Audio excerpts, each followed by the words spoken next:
Sir, Beed जिल्ह्यामधल्या Kaij तालुक्यामध्ये विलास घुले मुलाची हत्या विलास घुले याची झालेली हत्या ही अतिशय निर्घुण आणि एखादा प्रामाणिक माणूस एखाद्याला सोडवायला गेला आणि त्याच्यातून तो स्वतःचा जीव गमावून बसला, हे अत्यंत दुर्दैवी, अत्यंत दुर्दैवी. आणि त्याच्यामुळे त्याची सखोल चौकशी झाली पाहिजे. पण उगाच कोणाचं तरी नाव त्याच्यामध्ये घ्यायचं आणि कारण नसताना त्याला जाती रंग द्यायचा, यालाही आम्हाला मान्य नाही. आणि त्यामुळे राष्ट्रवादी काँग्रेसची स्पष्ट भूमिका आहे की विलास घुलेला न्याय मिळाला पाहिजे. पण तो न्याय देत असताना कुठेतरी राजकीय राजकीय क्रौर्य आणि राजकीय वैमनस्य मनात ठेवून जर तुम्ही एखाद्याला बदनाम आणि त्याच्यामध्ये अडकवण्याचा प्रयत्न करणार असाल तर हे चुकीचं आहे. परंतु तुमचे बीडचे खासदार असलेले बजरंग बाप्पा सोनवणे यांचा मुलगा, मला कोणाचंही नाव घ्यायचं नाही, कोणीही असो आणि कोणाचाही मुलगा असो, जर तो त्याच्यात नाही तर तो त्याच्यात नाहीच. परंतु ज्यावेळेस संतोष देशमुख हत्या प्रकरण झालं त्यावेळेस मात्र तुमच्या सकट इतर आणि आम्ही ज्याच्यावर आरोप केले ते पुराव्यानिशी सिद्ध करून दिले.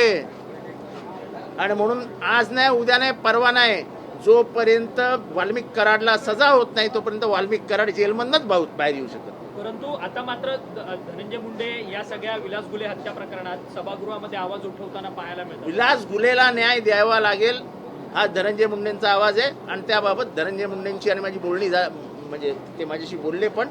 आणि मी त्यांना म्हटलं की धनंजय विलास घुलेला ज्या पद्धतीने मारला, एक निष्पाप जीव जो भांडण सोडवायला गेला होता त्याचा जीव गेला असेल तर विलास घुलेला मदत केली पाहिजे. परंतु सोशल फॅब्रिकेशन पुन्हा बिघडवण्याचा जिल्ह्याचा असं आहे की महाराष्ट्रामध्ये सोशल फॅब्रिक बिघडवण्याची जबाबदारी काही जणांनी घेतलेली आहे. मी ह्याच्यावरती कधीही विश्वास ठेवत नाही. जात पात धर्म ह्याच्यावर राजकारण करू नये हा माझं मत आहे. पण महाराष्ट्रामध्ये गेल्या काही वर्षामध्ये जातीय समीकरणं, धार्मिक समीकरणं बिघडवायची आणि आपली राजकीय पोळी भाजून घ्यायची, हे जे काही चालू आहे ते मला मंजूर नाही. गोपीचंद पडळकर यांनी या सगळ्या संदर्भात वक्तव्य केलंय की बीडमध्ये कुठेतरी ओबीसी अधिकाऱ्यांनाच फक्त टार्गेट केलं जातं, त्यांना दमदाटी केली जाते, त्यांना कामावरून काढलं जात आहे. त्याच्याबद्दल मला काय बोलायचं नाही. पहिला पाऊस झालेला आहे आणि असेल, मुंबई असेल, अनेक ठिकाणी ट्रॅकवरती असेल, जिथे पाणी भरतं त्या सगळ्या ठिकाणी पाणी भरलेलं आहे. मुंबईकरांची दैना उठलेली पहिला. असं आहे, मी तुम्हाला एक गोष्ट विचारतो. मी मुंबईमध्ये गेले 55 वर्ष राहतो. असं कुठलं वर्ष या वर्षी मुंबईत पाणी भरलेलं नाही? एक वर्ष सांगा. मुंबईची जी भौगोलिक रचना आहे, आपण जरा राजकारण बाजूला ठेवूया. मुंबई हे काय 5000 वर्षापूर्वीचं बेट आहे का? मुंबई हे भराव टाकून निर्माण झालेली 7 बेटांची एकत्रित केलेली एक बेट झालं. त्यामुळे भरणी टाकताना लाईन दोरी लावली होती का? सपाटीकरण आहे का? ईस्ट वेस्ट नॉर्थ साऊथ सगळं सपाटीकरण व्यवस्थित केलेलं आहे का? काही नाही. त्यामुळे मुंबईची रचना अशी बशीसारखी आहे, बशीसारखी. आणि हा जो सायन्सचा भाग आहे हा बशीच्या मध्यावर. तेव्हा कसं आहे, मी कधी टीका करताना उगाच इलॉजिकल टीका करत नाही. एवढे वर्ष तुम्ही उद्धव ठाकरेंवर टीका केली. अरे कमीत कमी त्यांच्या काळात पंप लावून उद्धव ठाकरे पाणी बाहेर तरी फेकून द्यायचे.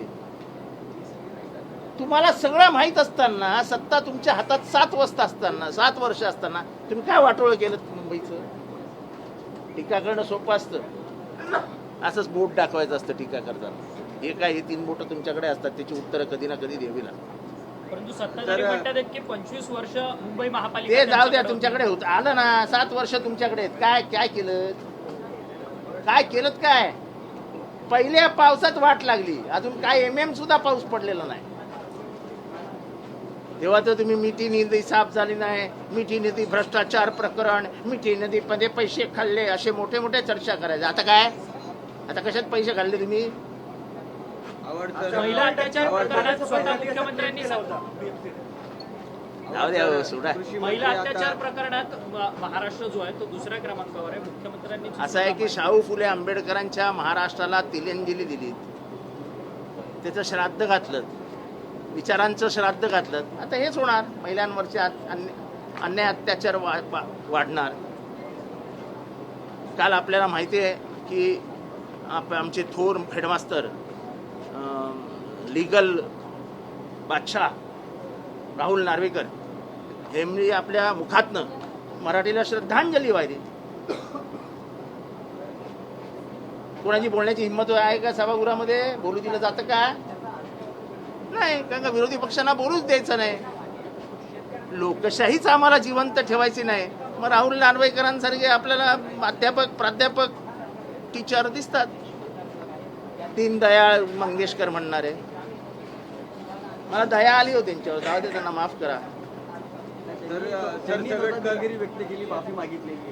हा, मग म्हणून मी म्हणतो ना, माफ करा त्यांना. मी माफ करणारा कोणी नाही. मी काय, मला काय करायचंय. पण श्रद्धांजलीच्या कार्यक्रमात मीच बोलणार, बाकी कोणाची बोलायचंच नाही. अहो, अनंतराव थोपटे होते कसे हे तरी तुम्हाला माहिती आहे का? आम्ही अनंतराव थोपटेंबरोबर काम केलेली माणसं आहे. म्हणजे मी काय त्यांच्या गावातलं नाही, पण त्यांचं वागणं चालणं काँग्रेसमध्ये होते. हे काय नवीन सुरू केलंय?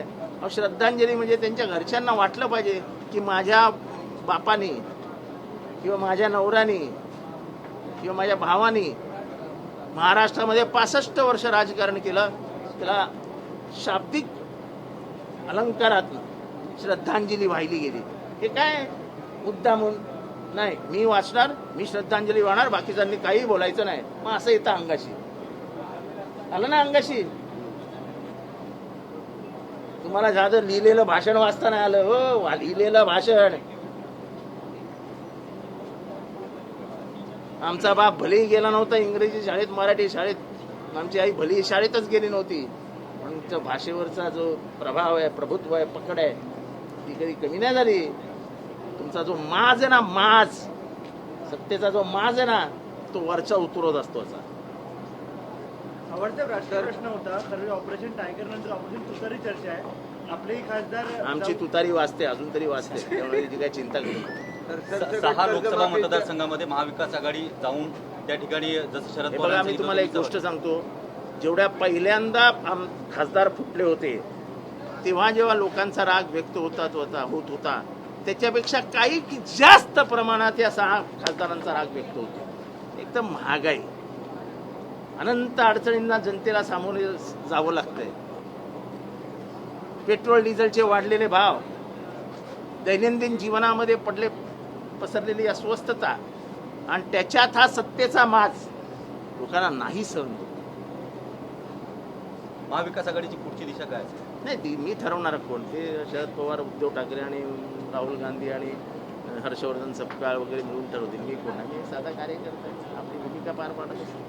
सर, तुम्ही सरसकट कर्जमाफी मागण्याची मागणी करत होता, परंतु 12 लाख शेतकऱ्यांना वगळले आणि ते आम्ही मागणी केली नाही, आणि त्याच्यासाठी सभात्याग पण केला की मुख्यमंत्री जर सकारात्मक आहेत तर त्या 24 तासात आम्हाला विधानसभेत येऊन सांगा की दिले तुमचे कर्ज माफ केलं, चला.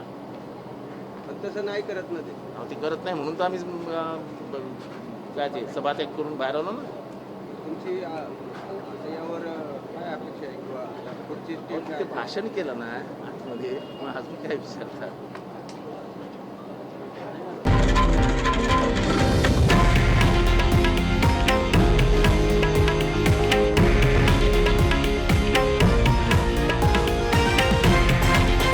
हे आहे देशातील नंबर 1 न्यूज नेटवर्क आणि आपण पाहत आहात TV9 मराठी, एकमेव.